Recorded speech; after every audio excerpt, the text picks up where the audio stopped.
this session I want to look at how we can manage assemblies. Quite often assembly files will get quite large with a large number of parts, so we need to be able to manage it and work with the tools available. So one of the obvious things is if we right mouse click, we can't find it in the Pathfinder. If you right mouse click and use the scroll to, that will actually take me down into the Pathfinder to show where that part is actually located.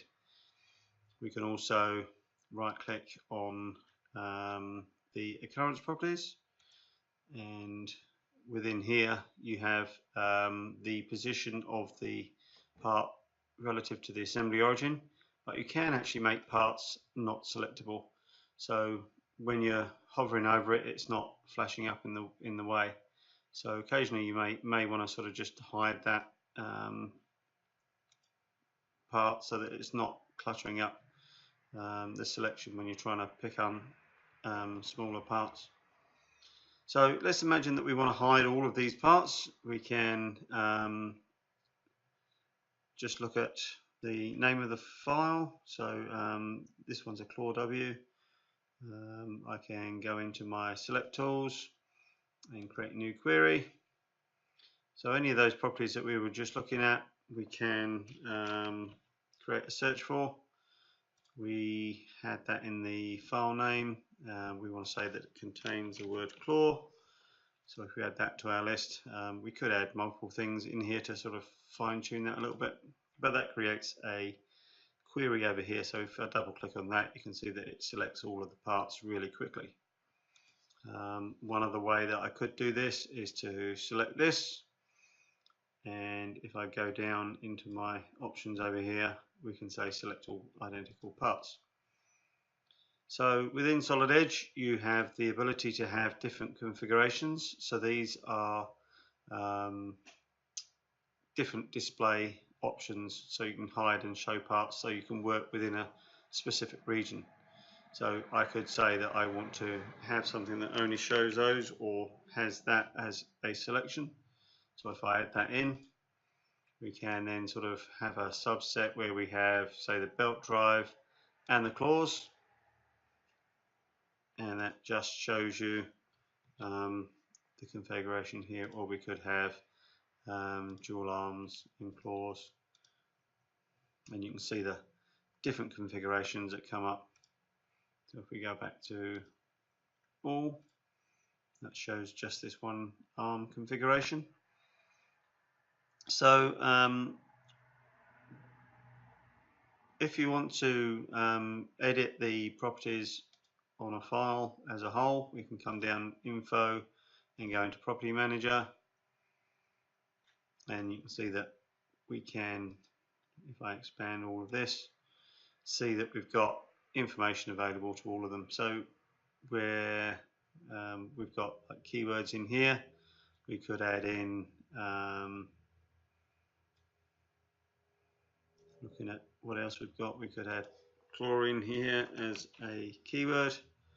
Then if I select that, I can paste that back in using the Control C and Control V. So you can build up a subset or set of keywords, titles, whatever you want to have, to clearly define something to search on within our select tools. So another thing that can clutter up the display are small components like bolts and nuts.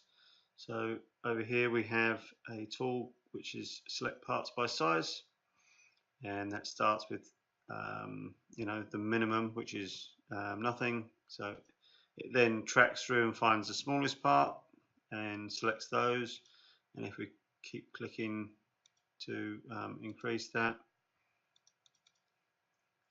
it will step through and pick those. Once you've selected them, you can then right mouse click and hide. Once you've hidden those parts, they still hold a little bit of memory, so we can use our unload hidden parts button up here, and that just frees up that memory for working. You will also see over here that the icons on the parts in the Pathfinder are different colors. So the gold color means that the part is active and everything is selectable on it. If we look at a grey part, that means it is inactive. So the display is there, but if we try to do a mate or a line when we're trying to position parts in the assembly, we cannot select any of the faces. So for example, if I pick up on here and go into the relationship manager, we have the option in here to activate a part. So if you're trying to position it to something that's inactive, you can just activate that one part when you want to. So finally, we'll just look at a option when you open an assembly. If you see down the bottom here, we've got many different types of way of opening an assembly. If you've got a very large assembly, you can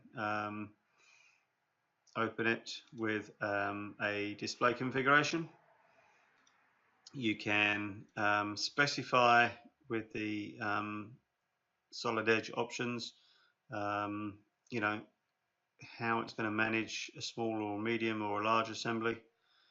And you can also open a assembly which has everything inactive or active, and that opens it up a lot quicker.